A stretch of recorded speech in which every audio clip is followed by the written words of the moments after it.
Salut, c'est Romaric. Dans cette vidéo, je vais encore te proposer une alternative. Mais cette fois-ci, une alternative pour apprendre. Bon, alors, je suppose que toi aussi t'es allé à l'école. Moi, j'ai eu... j'ai eu la chance. Ou pas, on sait pas trop. D'aller jusqu'au master. Et puis de me rendre compte que en fait tout ce long processus a toujours été très c'est toujours un peu fait dans la souffrance, tu vois. Et dès le moment où j'ai pu un peu avoir de la liberté au niveau du lycée, j'ai pas hésité en fait à me sortir moi-même du système éducatif pour bon, à cette époque pas m'instruire, mais du moins sortir de cette matrice. Et puis à partir du moment où, en étant sorti de cette matrice éducative, donc je vais parler un petit peu, même si j'ai aucune donnée dessus, tout ça c'est par empirisme, par ce que j'entends, voilà, c'est très subjectif.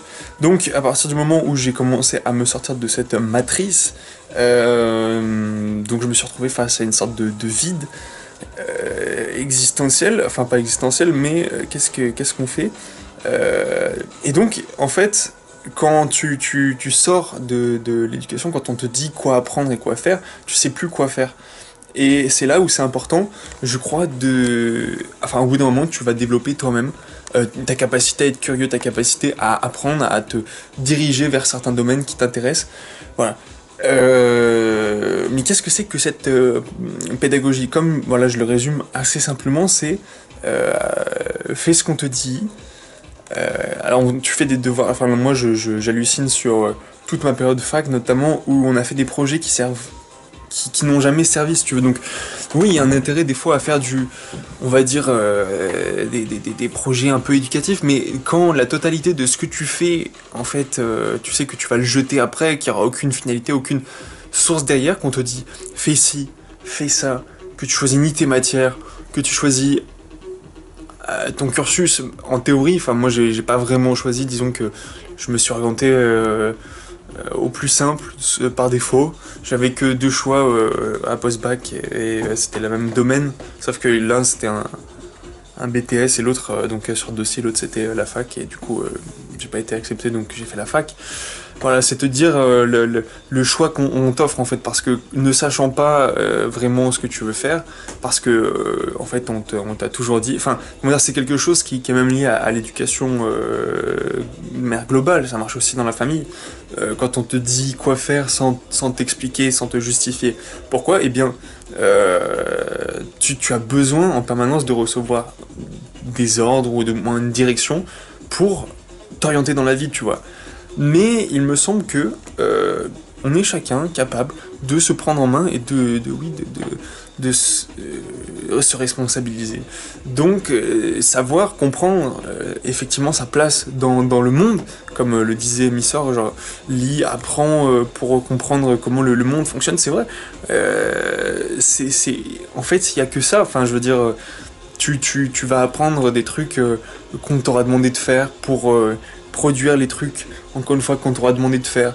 Et tout ce que tu vas gagner, tu vas le faire à force d'avoir bien obéi, d'avoir bien fait ce qu'on t'a demandé, même si effectivement il y a quelques compétences, quelques tricks, de type transversaux qui permettent, alors quand tu commences à penser un peu outside the box, que tu commences à savoir, ça peut aussi t'apporter des grandes choses, mais je pense que s'infliger encore des années, des décennies même d'obéissance en espérant fleurir dans ce domaine stérile, je pense que c'est un peu se voiler la face. C'est pour ça que, voilà, là je voulais te parler de mon terrain en fait, en te disant que à partir du moment où tu es capable en fait de subvenir à tes besoins d'éducation, en fait, quand tu sais mettre des mots sur les choses qu'il te manquent, tu commences à non plus seulement être responsable, sensible, etc., mais tu commences à savoir comment agir. Et ça, c'est assez important, puisque avant de sortir de cette matrice, pour faire quelque chose, pour avoir le droit de faire quelque chose, il fallait que tu le demandes. Et quand en fait t'as plus de super hiérarchie, quand t'as plus de professeurs, de maîtresses, de parents au-dessus de toi, et ben t'es là, qu'est-ce que je fais? Est-ce que j'ai le droit de faire ça? Est-ce que je suis légitime, etc. Parce qu'il y a aussi un problème de légitimité, un problème euh, simplement, on a toujours l'impression, enfin moi j'ai encore cette impression qu'il y a toujours, là c'est plutôt, quand il s'agit des lois, c'est plutôt l'État, mais quand ça peut être plein d'autres petits aspects conditionnants comme, oui, le travail, comme les gens qui t'entourent, etc. Certaines personnes qui peuvent trop te définir et donc t'empêcher de changer.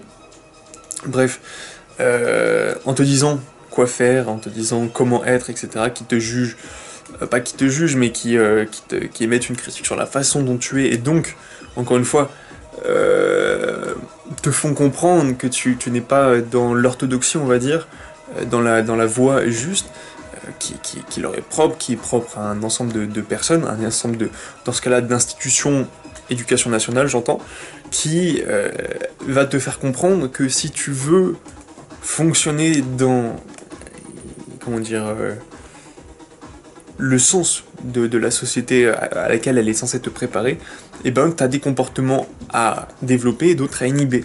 Voilà.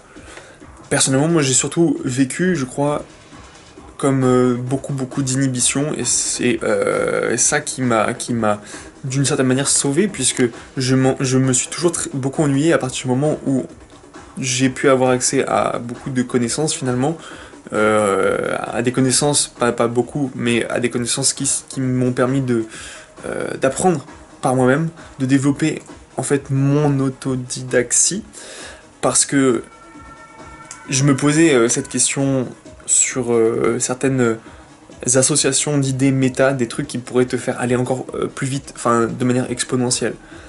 Parce qu'il y a aussi, tu peux te poser cette question, il y a un tutoriel sur je sais plus quel site de Moodle qui s'appelle Apprendre à apprendre.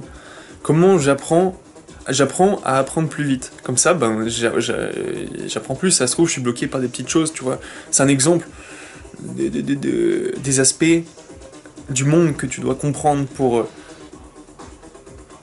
je sais pas comment dire, donner justement cette exponentialité à ton capital.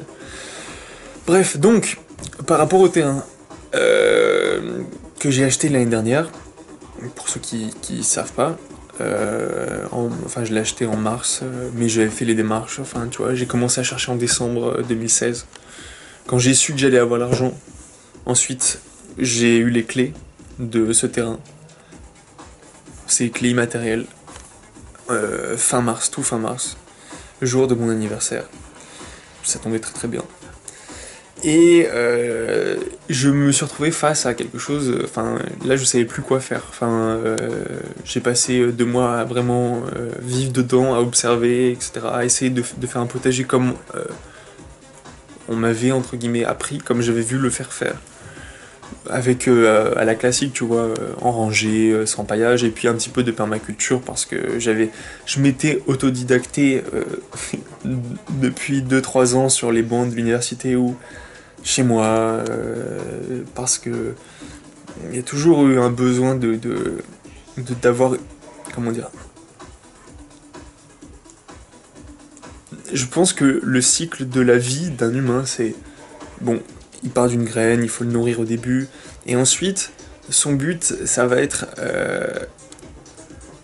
de plus avoir à travailler le plus rapidement possible, c'est-à-dire de créer une telle abondance que jamais plus il aura à se forcer à faire des choses qu'il n'a pas envie de faire. Sous-entendu, éducation nationale et le travail qui s'ensuit et auquel elle te prépare. Voilà.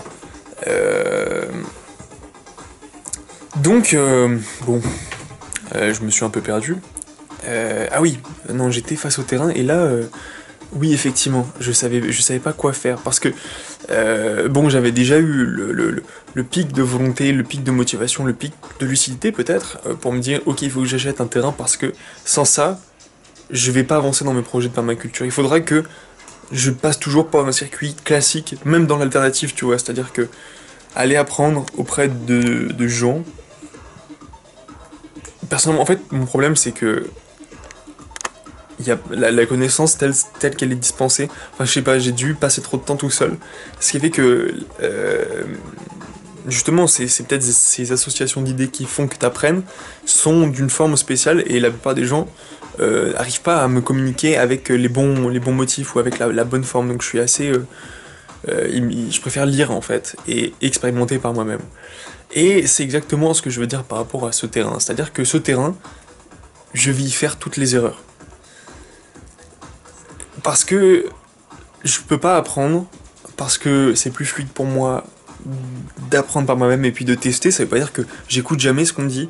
Ça veut juste dire que si tu veux que ton idée rentre dans ma tête, il faut pas déjà que tu me dises de le faire. Il faut que tu suscites l'envie chez moi de le faire. Et c'est comme ça chez toutes les personnes. C'est pas une technique de manipulation, mais c'est une technique d'induction d'idées.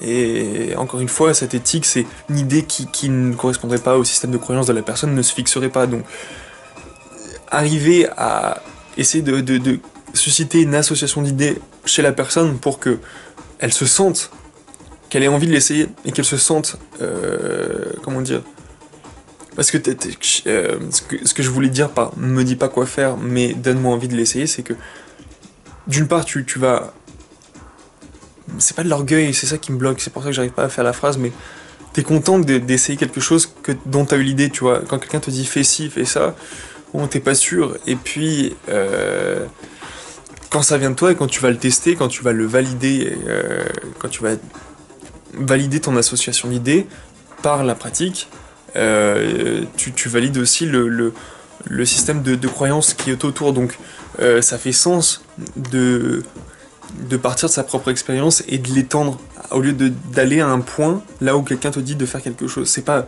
tout le temps vrai, mais c'est mieux en livre parce que ça va au rythme. C'est mieux en commentaire, c'est mieux écrit, même s'il y a des moments où j'arrive à me concentrer ou au contraire à me déconcentrer suffisamment pour écouter. Voilà, donc par rapport à... c'est la 4e fois que je dois dire ça, par rapport à ce terrain, et par rapport à toi, l'idée c'était de te dire que on va...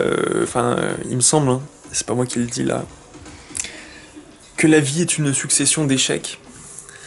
Pas d'échecs vraiment, mais plutôt une succession d'erreurs qui te demandent de faire un feedback et de corriger. Tout ce qui est déplaisant pourrait être considéré comme une erreur et nécessiter un feedback. Et des fois, en fait, je pense que quand t'as un trouble en toi, que tu tournes en rond, etc., c'est juste que tu manques d'une idée où tu n'arrives pas à l'exprimer. Et en fait, d'investir dans son capital humain au lieu d'investir dans du matériel, même si le matériel peut contribuer à l'amélioration du capital humain avec des outils ou justement un support tel qu'un terrain, à mon avis, c'est plus rentable qu'un livret A. Et j'entends bien le prouver en montrant que moi, franchement, je suis un vrai citadin, hein, on va pas se mentir, même si je me traite, en n'ayant rien appris. Bon, d'accord, ça fait un certain coût d'acheter un terrain. 10 000 €, c'est pas non plus pour 4 hectares. 3, c'est pas non plus une folie. Maintenant que je me suis coupé les vivres, je sens, sans violence, juste ce petit stress motivant qui me dit pas serre-toi la ceinture, mais juste voilà, déjà les excès c'était pas ça, mais maintenant concentre-toi sur cet investissement, ce développement de capital. Donc sur 4 hectares 35, je peux tout tester en termes végétal, peut-être même animal, peut-être même architectural, en tout cas artistique, en tout cas au niveau du design, etc. Il y a Enfin, c'est juste le potentiel est juste fou, sans compter les ressources qui sont dessus, parce que ce terrain il est déjà rentable dans la mesure où si je me donnais la peine, il y aurait, je pourrais déjà faire des récoltes avec juste ce qu'il y a, je pense, en 5 ans, je pourrais rembourser 10 000 euros. Il y a forcément 2 000 euros minimum de potentiel produit chaque année entre des petites baies de genévrier ou du cynorhodon, de la lavande, peut-être des pignons de pin, je sais pas trop, tu vois, il y a une quantité de plantes déjà présentes. Même d'autres ressources comme de l'argile, comme des fossiles, enfin... Et là, moi j'arrive avec ma théorie, 2, 3, maintenant 4 plus années de lecture, beaucoup de vidéos sur YouTube, et beaucoup de lectures, et beaucoup d'idées par moi-même. Parce que là par exemple, en fait, c'est ça qui m'a donné envie de faire cette vidéo, c'est que j'ai passé ma journée à... Enfin, hier, je suis allé sur mon terrain, très fatigué, je me suis fait vraiment violence pour y aller, mais je me disais, de toute façon j'ai rien d'autre à faire en ville, il fait trop chaud. Donc je suis allé là-bas et j'ai encore bougé des pierres pendant quelques heures. Et de la paille. Et ensuite je suis allé m'allonger près de la rivière et puis là j'ai réfléchi, en somnolant un peu. Et puis j'ai réfléchi à un plan d'action. Et donc aujourd'hui, enfin j'ai réfléchi au fait qu'il me fallait un plan d'action. Et donc aujourd'hui j'ai réfléchi à toutes les techniques que je voulais mettre en place. Donc j'ai ressorti les livres de Bill Mollison et David Dahlgren, Permaculture 1 et 2. Et j'ai commencé à en extraire une connaissance utile pour mon terrain. C'est-à-dire que j'ai sélectionné des trucs, enfin j'ai pas fait exprès, j'ouvrais le livre comme ça de temps en temps dans la journée. Et je sélectionnais des motifs qui m'intéressaient. Donc là par exemple je suis sur... je me suis un peu réorienté, donc si t'as suivi mes vidéos avant, j'ai changé de lieu dans lequel faire mon jardin en fait. Voilà, j'ai décidé d'être plus près, sans rivière par contre. Donc voilà, c'est 2 défis. C'est juste que ça me fait chier de marcher 500 mètres. Je trouve que jardiner sans eau, dans ce pays qui est sec mais pas aride, c'est un défi intéressant. Surtout que j'ai des idées du coup qui me permettraient d'installer des bassins. Alors attends, faut que je te retrouve le design, le motif final. Voilà. Un motif Suncatcher de permaculture 1 ou 2, je sais plus. En gros, tu mets des coupes-vents comme ça sur tout le bord. Bon, là j'ai fait comme un hexagone, mais c'est plus des cercles ou des patates dans la vraie vie. Je vais te montrer à quoi ça peut ressembler sur ma parcelle après. Mais voilà, du coup, j'essaie de prendre la technique de Bill Mollison là pour utiliser une mare et réfléchir le soleil. Et puis favoriser l'infiltration. La séparation entre... Alors ça c'est plutôt dans les livres Edible Forest Garden, là les gros pavés, où il t'explique un petit peu quelle plante mettre quand il y a trop d'ombre, ou... Enfin voilà. Donc ça aide bien à donner des guidelines, parce que j'étais là à mettre de la paille en fait sur juste les keylines, c'est-à-dire les lignes de niveau, et puis je me suis dit bon... ça manque de cohérence, ça ressemblait un peu à une empreinte digitale, c'est vrai ça. Mais du coup, c'est pas pratique, il n'y a pas trop de chemin dans les empreintes digitales pour passer, donc il me fallait un autre motif, et j'ai trouvé que le Suncatcher c'était vraiment cool. Surtout qu'après, j'ai eu l'occasion de réfléchir, oui, à la forme que ça pouvait prendre sur mon terrain. Alors encore une fois, je te demande un tout petit peu de patience, le temps que je retrouve. Ah voilà. Donc c'est celui-ci. En fait je suis sur une parcelle qui a un peu une forme bizarre. C'est le vert clair comme ça. Et donc voilà, je pense que ça doit faire peut-être 50 mètres de long. Et je me suis dit que j'allais mettre 2 Suncatchers comme ça, avec un bassin au milieu alimenté par les grandes pentes qui viennent de l'ouest. Voilà. Donc en fait c'est une exposition qui est vraiment géniale, hein. C'est exposé plein est, et la pente elle est un peu dans le côté nord mais très léger, donc ce qui fait qu'on a du soleil très tard. Voilà, donc je mets quand même des grands arbres pour couper le vent, parce que dans cette région, le vent est très fort, et aussi pour stabiliser les pentes, parce que quand il y a des torrents, enfin il y a des orages, il y a des torrents qui se forment, et il y a une bonne érosion qui se fait, surtout que le sol est très léger. Il n'y a pas beaucoup d'organique dessus, il n'y a même pas beaucoup de minéral fin, on va dire. Il y a plutôt c'est de la marne, donc plutôt des cailloux, on fait des petits cailloux, des chips de pierre, de quelques millimètres à certaines 5, 10, 20 cm, des plaques comme ça. Donc là-dessus, on peut s'en servir bien sûr, mais il n'y a rien qui pousse naturellement, et quand l'eau coule, bah, ça glisse et ça emporte éternellement les micro-trucs qui commençaient à s'implanter. Donc je capte cette eau, et puis cette eau, si elle reste l'hiver, je sais pas comment je vais isoler, j'aimerais utiliser de l'argile, mais je pense que du plastique ça peut être une autre solution. Enfin voilà, il y a des plastiques compromis, on va dire. Et voilà, mais donc tout ça c'est de la théorie. La théorie j'ai déjà testé l'année dernière, j'ai mis des petites solutions en pratique, j'ai regardé ce que ça faisait, et puis il y en a qui ont fonctionné, d'autres qui sont qui n'ont rien dégradé mais qui n'ont rien apporté non plus.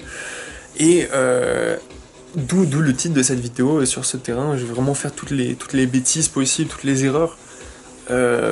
Parce qu'en fait j'arrive avec juste ma pratique, je préfère apprendre par moi-même, et je pense qu'en fait on doit se sentir légitime aussi à apprendre par soi-même. Souvent, enfin ce qu'on me dit c'est j'ai rien contre ce conseil, hein, il est très précieux, et moi-même je le donne souvent à des gens même si j'ai jamais moi-même expérimenté, surtout que j'ai rencontré beaucoup de gens qui ont fait du woofing, qui m'ont dit que c'était des expériences géniales. Moi, personnellement, j'aimerais, mais d'un côté, j'en vois pas le besoin. Je suis pas attiré par la chose, simplement. Je préfère expérimenter par moi-même. Et je pense qu'on est beaucoup à ne pas vouloir être dirigé dans l'apprentissage, mais il y en a une majorité aussi, je pense, qui ne se sent pas légitime à vraiment expérimenter par soi-même. En fait, il y a une amie qui m'a donné un conseil très précieux, qui était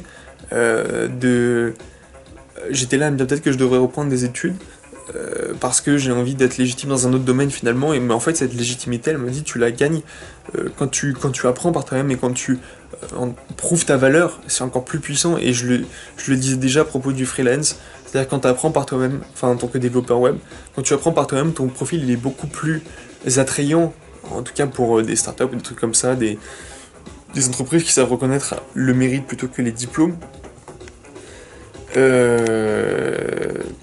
Voilà, donc si tu fais l'effort d'aller chercher toi-même la connaissance, de la mettre en pratique, tu vas te tromper, et tu vas avoir que des erreurs, parce qu'en fait, ok, la théorie t'aura un petit peu débroussaillé le chemin, mais il n'y a pas quelqu'un qui t'aura donné les petits indices, les petits trucs auxquels il fallait prêter attention. Mais c'est pas grave, bien sûr, il y a des trucs sur lesquels tu aurais gagné beaucoup de temps, mais l'apprentissage, l'autodidacte, si... ou la pédagogie par d'autres, je sais pas comment dire, enfin peu importe le vocabulaire, les deux sont des risques, parce que moi personnellement j'ai de mes expériences, et il faut pas que je me bloque non plus à ce sujet, mais quand j'ai eu des enseignants en face de moi, j'ai souvent plus eu des périodes où je me suis fait chier, enfin dans le sens où c'était pas mon rythme, que des moments où j'ai vraiment appris, où j'étais captivé, où j'étais vraiment bien nourri, tu vois, autant que quand je gère moi-même la chose. Bon là par contre j'ai complètement décroché sur ce que je voulais dire. Je pense que ça veut dire qu'il est temps pour moi de finir cette vidéo. Je voulais juste encourager, oui, à investir dans du matériel pour du brouillon. Il faut que tout ça, ça participe, enfin je vais le dire pour moi, pour me motiver, il faut que ça participe à l'amélioration de ma vie, que ça participe à mes projets futurs. Je pense qu'il n'y a rien de mal à avoir une vision long terme, faut juste pas s'attacher faut pas trop supputer, faut pas trop être précis, faut juste avoir des directions bien sûr, et rester souple face aux petites choses qui t'arrivent comme ça à chaque instant. Mais avoir cette direction, ça te dit aussi dans quoi investir, dans quoi apprendre, quelles compétences il te manque. Quelles compétences il te manque. Le problème c'est pas toi, hein. Le problème, c'est les compétences manquantes. Et il n'y a rien de problématique intrinsèquement en toi, sauf si tu as un problème j'ai pas de retard mental, mais ça m'étonnerait que tu regardes ces vidéos. Enfin, j'en sais rien, hein. Est-ce que j'ai été discriminant ou est-ce que j'ai été... Ouais, je m'interroge beaucoup à ce sujet. Mais bon, je ferai feedback à l'extérieur de cette vidéo. Donc, quelles compétences tu as besoin pour atteindre, pour aller dans la direction qui t'intéresse, qui t'attire, qui te donne envie? Et l'argent que tu vas investir dedans, dis-toi qu'il n'est jamais perdu parce que quand tu te trompes, tu apprends comment utiliser le médium par lequel tu t'es trompé. Donc, tu acquiers une compétence, tu acquiers un savoir-faire, tu acquiers des nouvelles pistes de curiosité, des nouvelles... Tu sais, tu peux voir tes limites précisément et donc tu sais mieux vers où apprendre. Donc, voilà. Là, justement, j'ai dit que je m'étais coupé les vivres et pourtant, je continue à acheter des graines. Et là, je vais investir dans des bons outils, tu vois. Parce que peut-être que les choses que je vais faire, ça va pas marcher. Peut-être que je vais mal utiliser les outils. Peut-être que les graines, elles vont pas pousser. Et dans tous les cas, les connaissances que j'espère en tirer est au moins à la hauteur de l'investissement que je vais faire. Là, par exemple, j'ai un livret sur lequel j'ai reçu en héritage 5000 €. Et ça fait 2 ans ou 1 an que c'est sur une sorte de compte longue durée, un truc tu touches pas trop, tu vois. Et là, j'ai regardé mes comptes récemment et j'ai vu que ça avait pris 40 € en 1 an. 40 € en 1 an. Alors que je suis là à dire à tout le monde, mais tu sais qu'à des fruitiers, ça rembourse, c'est rentable en 4 ans, tu vois, enfin, je sais pas comment dire, en 4 ans, ça commence à produire chaque année au moins la somme que tu as investi dedans, tu vois. Si c'est pour ta consommation perso, je dis pas si c'est pour le vendre, mais si tu vas les chercher, tu vas les récolter, les cueillir. Si un kilo de fruits, ça coûte 6 € et que sur ton arbre, là, je suis allé sur le campus de Grenoble et j'ai récolté des prunes et je vois des filles qui se préparent, des poires aussi. Bien sûr, c'est des grands arbres, tu vois, mais des prunes, honnêtement, il doit y en avoir 50 kilos en préparation, au moins. C'est un grand arbre, hein. Je pense qu'il doit avoir 20 ou 30 ans, mais il est en pleine forme, c'est incroyable. 20-30 kilos, allez, on va dire 5 €, je sais pas vraiment comment ça coûte des prunes, peut-être 5 €. C'est-à-dire que sur un arbre, tu peux te faire 300 €. Bien sûr, il y a des années où tu vas rien faire, mais ça, c'est comme du freelance, hein. Les arbres fruitiers, c'est du freelance, mais c'est juste pas toi qui contrôle. Le truc très important à propos du jardin, des plantes que t'as, des animaux que tu vas peut-être avoir dans le futur. Je me parle à moi-même, hein, c'est pour ça que je me regarde et je me parle à moi-même.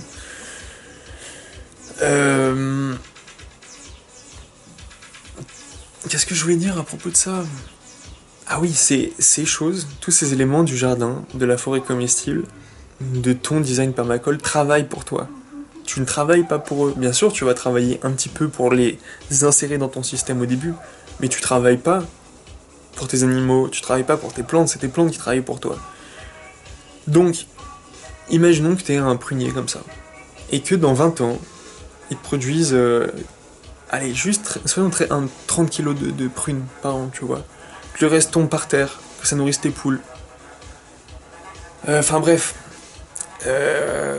un arbre qui pourrait te produire comme ça en une saison, avec, allez, 25 kilos, ça arrondit, ça a 5 kilos, ça fait, putain, c'est compliqué.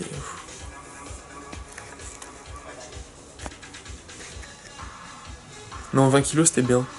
20 kilos à 5 € le kilo, ça fait 100 €. Si un arbre te produit 100 €, ou t'en fais économiser 100 €, parce que bon, quand t'as une famille, après, tu les nourris, après t'en donnes aux voisins, et quand ils ont des trucs, enfin tu vois, y a rien qui se perd, ensuite t'en vends à l'auberge du coin, et c'est là que tu commences à te faire un petit peu de profit, tu vois. Un arbre, 100 €. Allez, il y a une année sur 4 ou 5 où ça va peu donner. Allez, une année sur 3. Donc on réduit 66 €. Peut-être que c'est même des trucs que tu auras semé toi-même avec des noyaux. Là, moi, je fais l'expérience, je les fais sécher. Là, le mec de permaculture agroécologie, il dit ne les faites pas sécher, mettez-les directement dans la terre. Donc je teste ça. Je teste aussi le reste. peut-être qu'aucun des deux va marcher, là je m'interrogerai. Mais peut-être que les deux aussi vont marcher. Je me suis permis d'essayer. J'ai ces enseignants unidirectionnels, j'ai pas des questions à leur poser que je pourrais pas poser à internet, tu vois. Donc je teste des trucs, ça me coûte peut-être un aller en train 9 euros, tu vois. Plus un peu la voiture pour y aller, donc ça va me coûter 15 euros, ensuite revenir avec le stop. 15 euros et peut-être que je peux avoir un fruitier qui me rapportera 66 euros par an dans 10-20 ans. Mais un seul fruitier, c'est ça que je voulais te dire. C'est-à-dire que sur 4 hectares 35. Est-ce que tu imagines la quantité de fruits, de légumes, d'épices, d'herbes aromatiques, et de trucs utiles, de connaissances, de formation, de bois, de noix, de trucs pour la parfumerie, comme la lavande, oui. Ou enfin, je sais pas, il y a ensuite des animaux, des œufs, de la laine, de la laine de lama, tu vois, non, d'alpaga, parce que c'est une région montagneuse, enfin je sais pas trop. Les trucs rares, tu vois, les trucs qui sont pas encore demandés, des trucs, des spirulines, des fermes de criquets, tout ça, je t'invite à regarder la chaîne de Justin Rhodes, qui est un permaculteur américain, qui fait un vlog tous les jours, dans lesquels il présente enfin pas son travail, c'est-à-dire qu'il vit avec sa famille dans une ferme, qui doit avoir plus ou moins, au moins réaménagé tout seul, comme le mec du coup de la chaîne Permaculture Agroécologie, sauf que lui, je crois qu'il a qu'une fille, le petit joueur, tandis que Justin Rhodes, il en a 4. Et donc, tous les jours, il filme 2-3 petits trucs intéressants, 2-3 petits tricks, ou 2-3 éléments de sa vie, de sa réflexion. En fait, il fait un feedback permanent sur son vlog, c'est ça qui est super intéressant. Et ce que je voulais dire par rapport à cette vidéo, c'est qu'en fait, en le voyant faire, en voyant comment il fonctionne, c'est-à-dire, il a un nouveau projet qui lui prend 2-3 jours à faire, avec des enfants qui lui filent un coup de main, qui apprennent, qui sont là, et qui partagent des moments avec lui, tu vois, c'est ça qui a plus de valeur à mes yeux que cette éducation nationale. Quand tu les envoies là-bas, tes enfants, t'en fais...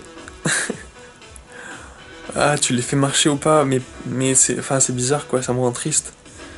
Donc c'est pour ça que je suis très inspiré par cette chaîne où je vois ce mec qui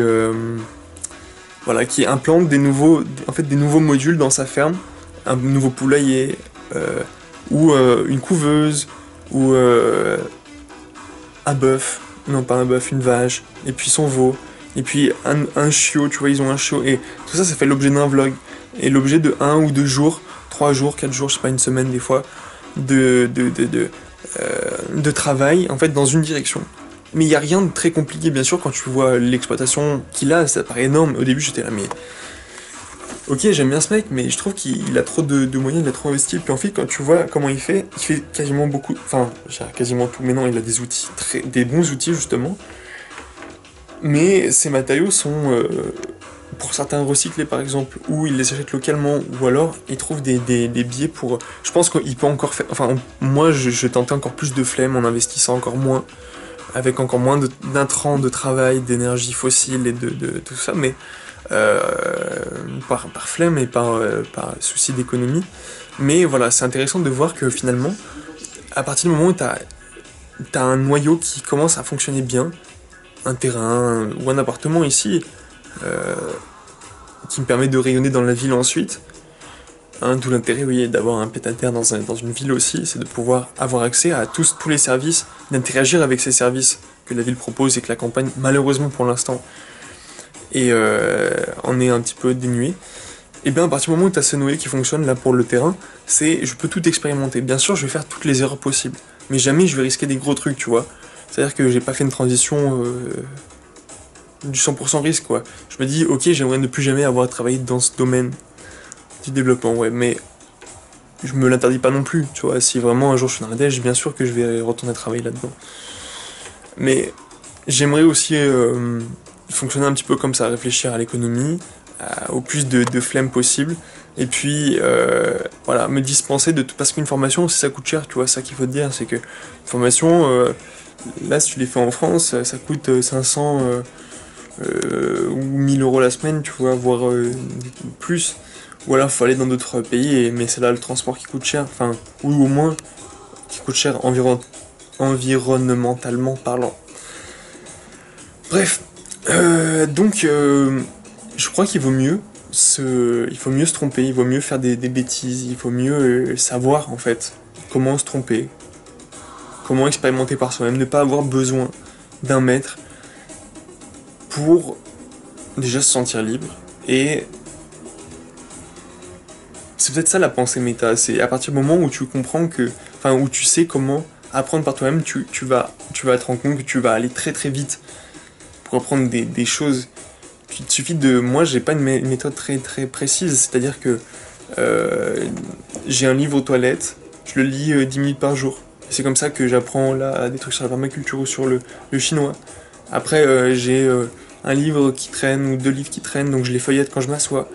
Et c'est-à-dire que je me concentre jamais plus de 5-10 minutes, tu vois. Mais je continue à apprendre, et ces trucs se fixent, ça s'organise passivement quand je dors ou quand je pense à rien de spécial, quand je me déconcentre. Et voilà comment apprendre sans se forcer. Et comment apprendre sans se forcer, c'est aussi justement ne pas se mettre dans des conditions difficiles comme... en fait, on a tendance... Enfin, je crois voir que la plupart des jeunes gens autour de moi ont l'impression que pour légitimer... Même pas jeunes en fait, même les vieux ont l'impression que il faut avoir masse d'expérience, il faut avoir été légitimé beaucoup par ses pairs pour commencer à faire des choses par soi-même. C'est-à-dire que tous ces gens-là qui étaient avec moi à la fac, qui se sont dit « Oui, je vais faire X années de SS2I, donc d'entreprise de services informatiques, avant de me mettre en freelance, ou avant de trouver au contraire une entreprise, un client final pour être bien calé, tu vois, et là, être tranquille. » Mais c'est-à-dire que leur objectif, ils ont jamais osé le tenter tout de suite, parce que manque de légitimité. Mais dans ces domaines, la légitimité, si tu la prends pas, si tu te considères pas tout de suite comme légitime, ben, tu te places pas dans les conditions pour apprendre. S'il avait fallu que je fasse 5-10 formations de permaculture, même en woofing, ça m'aurait pas coûté grand chose, mais si j'avais fait des formations 2, 3, 4, ça m'aurait coûté peut-être la moitié de mon terrain, tu vois. Alors que là, je vais directement tester les choses par moi-même. La connaissance, elle est gratuite ou pas. J'ai payé 34 € mon abonnement à la bibliothèque universitaire de Grenoble. Pour 3 mois seulement. Et 34 € et j'ai déjà lu vraiment parce que du coup je l'ai payé vraiment et ça me donne envie de le rentabiliser. Parce que j'ai que 3 mois pour le faire. Et 34 € et j'en suis déjà à au moins 100 €, voire peut-être 200 € de lecture. Bref, c'est ça, investir dans les choses qui comptent, les choses qui te permettent, par la suite, qui ont un fort retour sur investissement, pas financier forcément, mais au niveau, oui, de ton capital humain et de ta capacité à être autonome par la suite. Ça veut pas dire autarcique, hein. Autonomie, autarcie, 2 choses différentes. Voilà. Bref, j'avais dit que j'arrêtais ma vidéo, mais je l'ai pas arrêté tout de suite, car j'avais beaucoup de choses à te dire ce soir. J'avais beaucoup de choses à te dire, et aussi cette pensée de Baba Bear, de Corps à Corps, qui disait sur son site, là, bon, on apprécie ou pas ce style New Age, mais il disait, au lieu d'imaginer ta vie, dessine là ou un truc comme ça, enfin, si tu veux, enfin, bref. Et en fait, à partir du moment où tu vas commencer à décomposer tes idées compliquées en toutes petites tâches, que tu vas commencer à poser tes idées, allez, parce que là, je te montre les trucs finis, mais là, c'est une dizaine de pages, tu vois, où j'ai fait des petits morceaux d'idées comme ça, que j'ai mis bout à bout. Tu vois, je me suis trompé de partout, j'ai fait plein de ratures, etc. Mais je me suis permis de me tromper, et maintenant je vois comment agir. J'ai fait mon design, et je peux faire la chose. J'ai pas besoin qu'on me dise quoi faire. Parce que je sais ce que je fais. Je sais pas l'output, c'est-à-dire je sais pas la finalité de ce que je vais faire, mais je sais ce que je fais. Je sais ce que je veux prouver. Pour moi, hein, c'est pas, je veux pas le prouver au monde, je suis pas là à dire Je vous avais dit, j'arriverais à faire pousser sur ces pentes, personne n'a cru en moi, mais moi je l'ai fait malgré tout, c'est pas du tout ça. Hein. C'est juste, tiens, aujourd'hui j'ai appris ça et ça dans ces livres, donc j'ai cette théorie, j'ai ces motifs théoriques,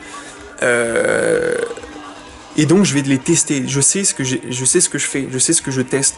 Comme ça ensuite je peux faire un feedback efficient, c'est-à-dire je regarde les KPI, les indicateurs clés.